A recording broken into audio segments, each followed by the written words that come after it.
Hello, magandang gabi ka friends. Pinapa-Brazilian ko lang yung buhok ko dyan. Yan siya. Ngayon, yung mga bata, nandyan din mga bata sa lamisa, naghihintay ng pagkain. Tignan nyo yung mga bata, nagugutom na dahil ang tagal ng kanilang mami. So ngayon, Rose, bilis-bilisan mo naman dyan, Rose, para makakain na yung mga bata. Wait lang mga anak, kasi tinatapos na lang ito ni Mami Rose. Hi! Good evening!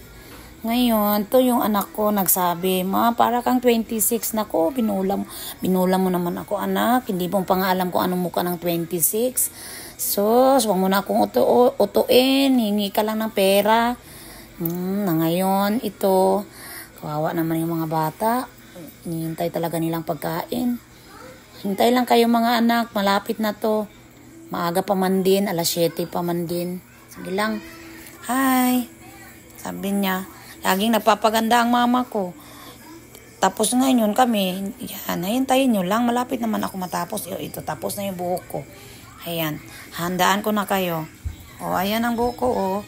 Wow, ang lambot na ng buhok ko. Hindi na yung parang pugad ng ibon. O, see, tinan mo anak, oh. Maganda na yung buhok ko, no.